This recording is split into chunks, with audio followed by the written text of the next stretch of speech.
When I was buying a birthday present for my daughter, the cashier suddenly grabbed my arm and whispered, "Don't go to the party under any circumstances." I thought he was crazy, and brushed it off, because it was a family celebration. Where would there be any betrayal? But ignoring the warning led to terrible consequences. You won't believe what happened next. Before we continue, please subscribe to the channel, and write in the comments what time it is where you are now. The book slipped from my fingers when the phone buzzed. Logistics management in the digital age hit the hardwood floor with a dull thud, pages splaying open like broken wings. I've been reading the same paragraph 3 times anyway, my mind wandering to the gray expanse of Lake Michigan, stretching endlessly beyond my 47th floor window. Another buzz, then another, probably another telemarketer, I muttered, adjusting my worn blue sweater and reaching for my reading glasses hanging around my neck. The afternoon light streamed across my leather armchair, casting long shadows in the apartment that had become both sanctuary and prison since Margaret's death. The phone screen lit up. Cecilia, my heart stuttered. The device trembled in my weathered hands as I stared at her name, a name I hadn't seen on my phone for exactly 2 years, 3 months, and 16 days. Not that I was counting. I opened the message with shaking fingers. "Dad, I know a lot has happened between us, but it's my birthday this Saturday at 7 p.m. I'd love for you to come. Address: 425 Oak Street, Evanston. Love you, Cecilia." I read it twice, then a third time. "Love you, Cecilia." The words blurred as memories crashed over me like Lake Michigan waves during a winter storm. Our last conversation echoed in my mind, her voice sharp with accusation, mine defensive and wounded.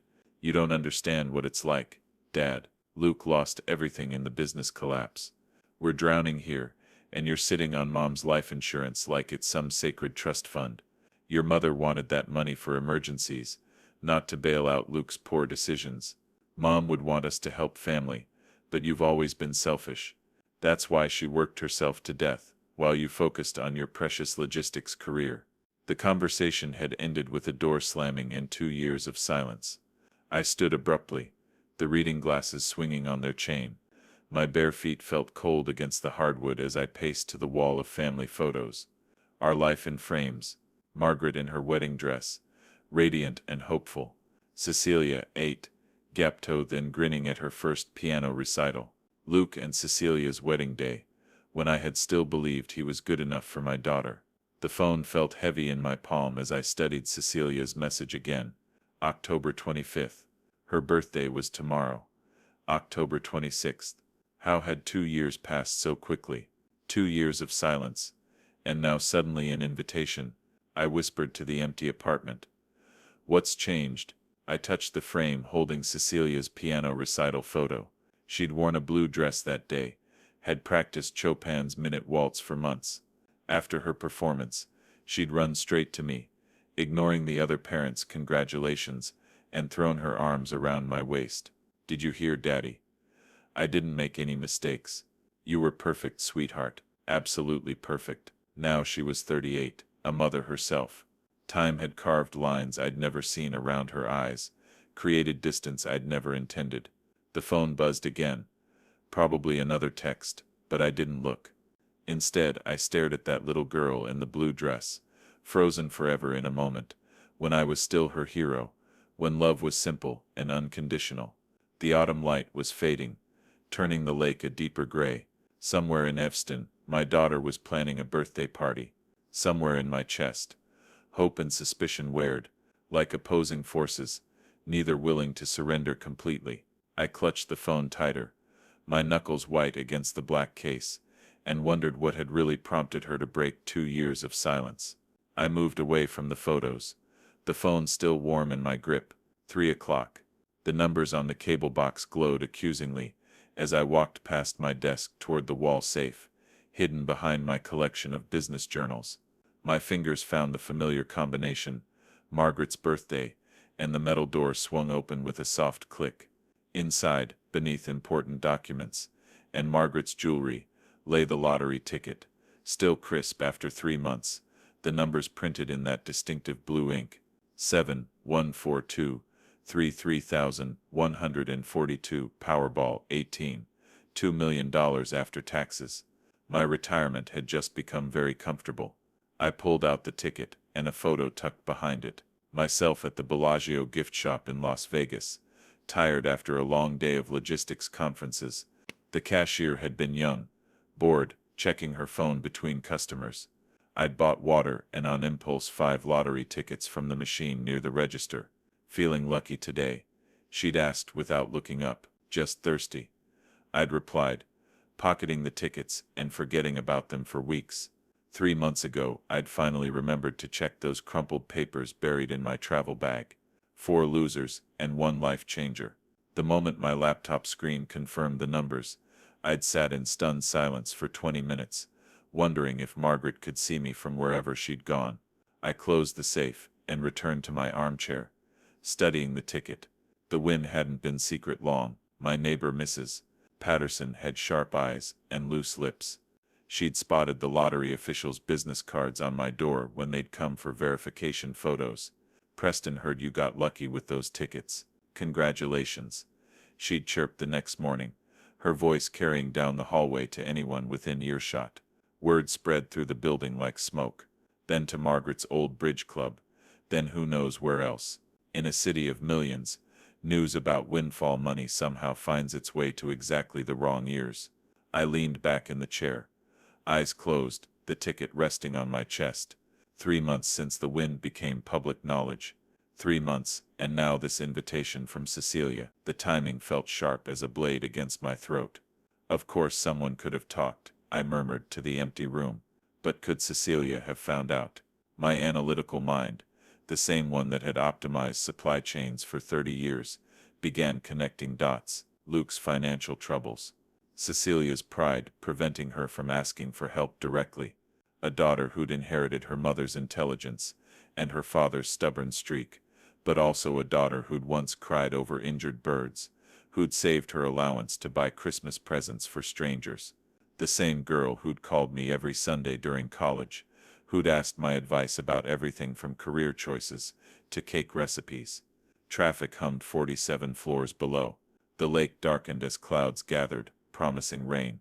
I opened my eyes and studied Cecilia's message once more, searching for hidden meanings and simple words. "Love you, Cecilia." When had she last said those words? When had I last said them back? The questions hung in the air like dust motes, visible but untouchable. My chest tightened with something between hope and dread, the uncomfortable feeling of standing at a crossroads where both paths led into fog. I folded the lottery ticket carefully, creasing the edges with precise movements. Tomorrow was her birthday. 38 years since Margaret had placed that red screaming bundle in my arms and whispered, "She's perfect, Preston. She's absolutely perfect." Maybe she still was. Maybe I was just a bitter old man seeing schemes where only reconciliation lived. Maybe my daughter simply missed her father and wanted him at her birthday party. The phone buzzed again. This time I didn't look. Instead, I closed my eyes and tried to remember what it felt like to trust completely, to love without conditions or calculations. I opened my eyes with deliberate force, pushing away the creeping doubts like cobwebs from a forgotten corner. "No," I said aloud to the empty apartment, my voice stronger than I'd expected.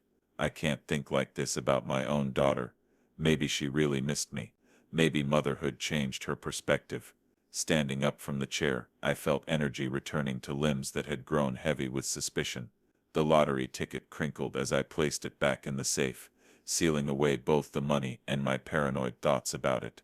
3 quick steps took me to the kitchen, where Margaret's old calendar still hung on the wall, a stubborn reminder of routine I couldn't bear to remove. I grabbed the red marker from the counter and circled Saturday's date with bold strokes. October 26th. Cecilia's 38th birthday. "Time flies," I muttered, capping the marker. "I need to try to rebuild this relationship." My home office occupied the corner where morning light usually pulled, though now the afternoon shadows stretched long across my mahogany desk. I settled into the chair and pulled out a yellow notepad, the same kind I'd used for logistics planning for decades. At the top, I wrote gift ideas for Cecilia in my careful engineer's handwriting. What did I know about her now?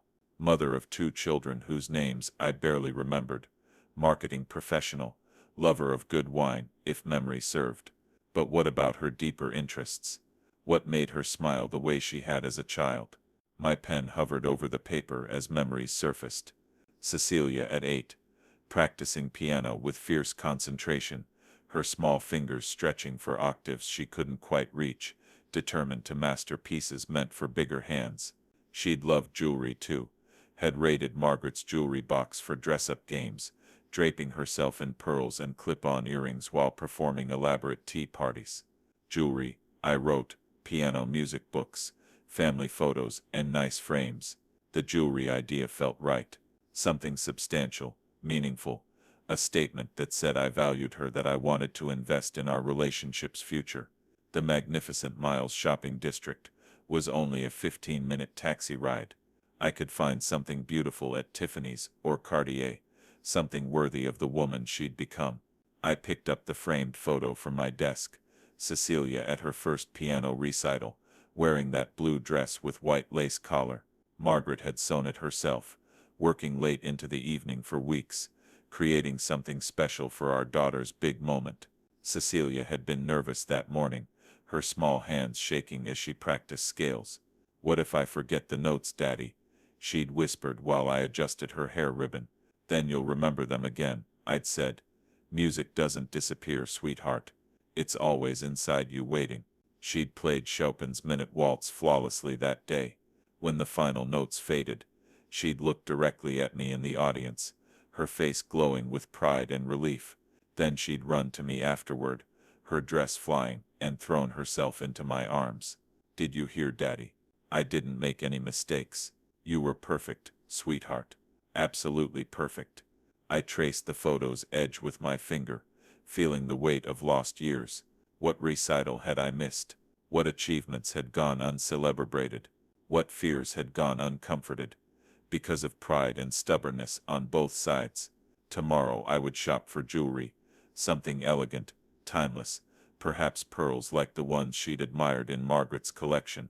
I would wrap it carefully, write a heartfelt card, and attend her party with an open heart. I would hug my grandchildren, whose faces I barely knew, and try to repair what time and hurt had damaged. The apartment felt warmer suddenly, as if hope had its own temperature. Outside, the first drops of rain began spattering the windows, but inside I felt lighter than I had in months.